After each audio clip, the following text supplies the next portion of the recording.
চলুন আজ দেখাবো সজনে ইঁচড়ের আচার।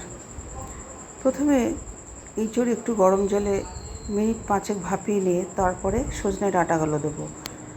সব কিছু আবার 2-3 মিনিট ফুটিয়ে জল ঝরিয়ে রোদে দিয়ে দেবো আধ ঘন্টার জন্য। মশলা তৈরি করছি: ধনে, জিরে, মৌরি, গোলমরিচ গুঁড়ো, মেথি, 2 রকম নুন আর লঙ্কা সব কিছু দিয়ে ভালো করে এটা রোস্ট করে নেবো। আগে দেখুন হাতে টিপে দেখছি বেশ খড়খড়ে হয়ে গেছে। এবার এটা পিষিয়ে নেব, একটু গোটা গোটা থাকবে এইভাবে, খুব মিহি নয়। তেল গরম করতে দিয়ে দিলাম, খুব ভালো করে তেল গরম করে এটা ঠান্ডা করতে দেব। চলুন এবার আচারের সামগ্রী নিয়ে বসি। প্রথমে দিয়ে দেব টুকরো করা আম, এটা রোদে শুকিয়ে নিয়েছি।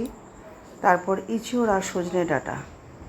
এরপর দিয়ে দিচ্ছি আমচুর, কাশ্মীরি লঙ্কা গুঁড়ো, হলুদ গুঁড়ো, 2-3টে কাঁচা লঙ্কা, অল্প একটু গুড়, এটা টক ঝাল মিষ্টির জন্য।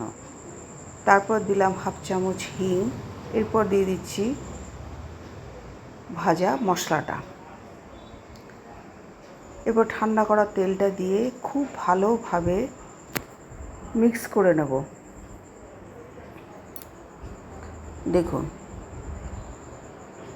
এই রকম হয়েছে। এবার এটাকে আমি বাইরে রোদে আধ ঘন্টার জন্য দিয়ে আসবো। এটা ঢাকা চাপা দিলাম, নয়তো নোংরা পড়বে।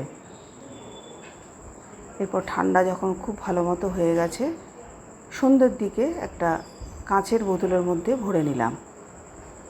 এটা আপনারা লুচি, পরোটা বা গরম ভাতে ডালের সঙ্গে খান, দারুণ লাগবে।